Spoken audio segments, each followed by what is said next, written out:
Hoy en día, Julio César tiene la imagen de un líder estoico, fundador del Imperio Romano y un general que conquistó a los galos bárbaros.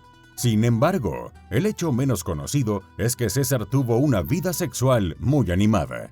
Tan animada que incluso sus legiones cantarían canciones al respecto durante largas marchas. En su juventud, César era famoso por el travestismo y por interpretar el papel de una mujer en una relación con otros hombres. Conocido por los romanos más como pasivo que activo, íntimamente hablando, César jugaba para ambos equipos. De joven pasó mucho tiempo en la corte del rey Nicomedes IV en Bitinia, la actual Turquía, y este hecho por sí solo alimentó los rumores que siguieron a César durante toda su vida. Y es que el poder y el sexo estaban entrelazados en la antigua Roma, especialmente en situaciones del mismo sexo, como señaló Stephen The Knight, creador del programa Spartacus. Era prácticamente aceptado entre los hombres. La diferencia era que se trataba de poder. Si tenías una cierta posición, tenías que estar en la cima. Solo funcionaba de una manera. Además, los romanos, cuando conquistaban a un pueblo, era muy común que los hombres de las legiones romanas sodomizaran a los otros hombres que habían conquistado.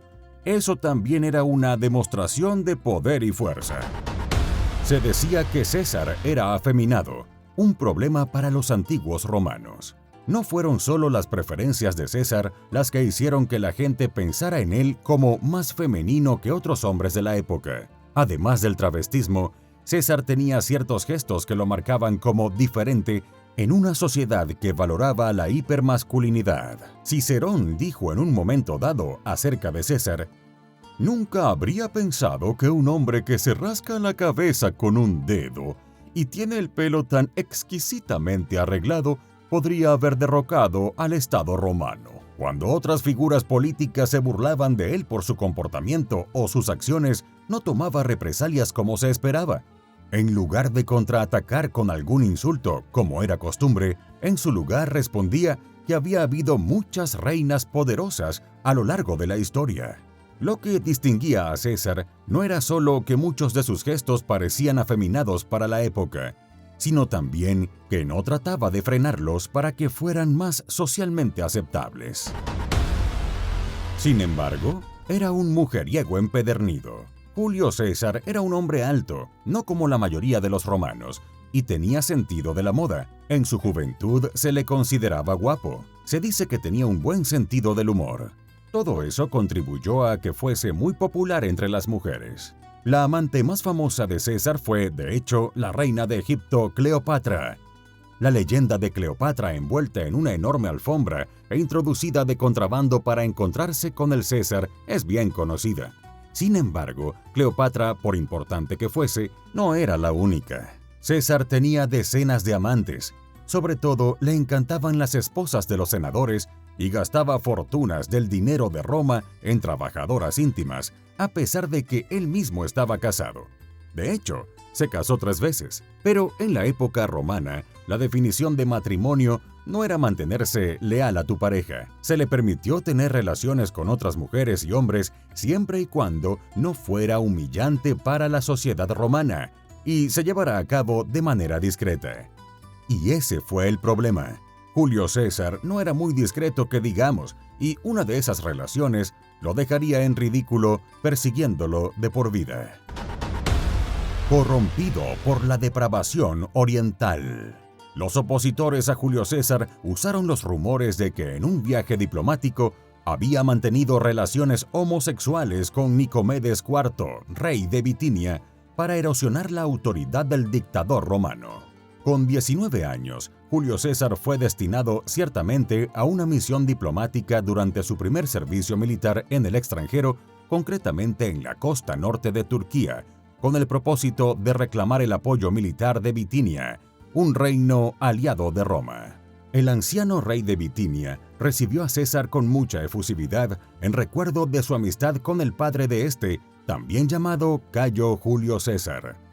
El joven romano, que apenas había salido hasta entonces de su entorno familiar, fue acusado de alargar su visita más de lo razonable y de verse entretenido por el lujo asiático. Con el tiempo, las especulaciones sobre el retraso adquirieron connotaciones sexuales.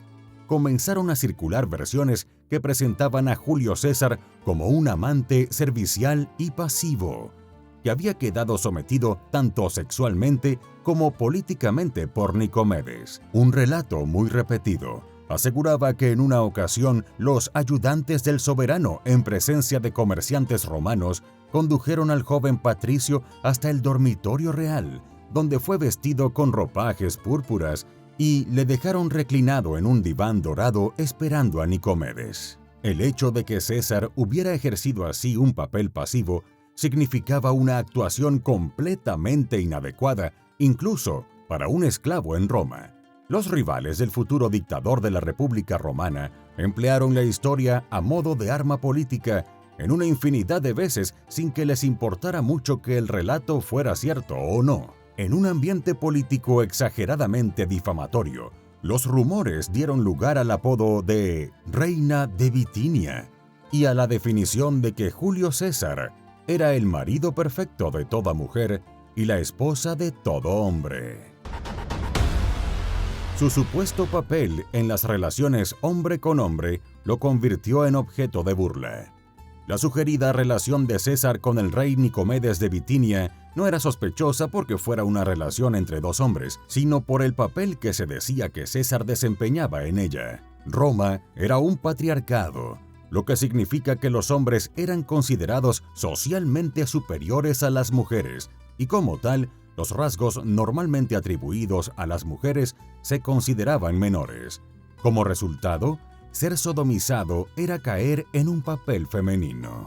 Según el escritor romano de chismes Suetonio, se decía que los galos cantaban: César puede haber conquistado a los galos, pero Nicomedes conquistó a César, refiriéndose al papel pasivo de César. La intención de tal insulto era pintar a César como menos varonil y, por lo tanto, menos confiado y poderoso. Dos características importantes en un líder, independientemente de si la relación realmente ocurrió o no. Esta mirada a la vida íntima de Julio César nos dice mucho de cómo era percibida la conducta y preferencias amorosas de las personas, y sobre todo de los gobernantes de la antigua Roma. Es casi humorístico pensar que una tendencia sexual determinaba si eras un buen y fuerte emperador o no, pero por absurdo que parezca, ese era el pensamiento para la época. Pero mucho peor aún, es que ese sigue siendo el pensamiento de muchas personas en la actualidad. Por eso esta historia tan increíble ahora forma parte de los coloridos archivos de Historia en Technicolor.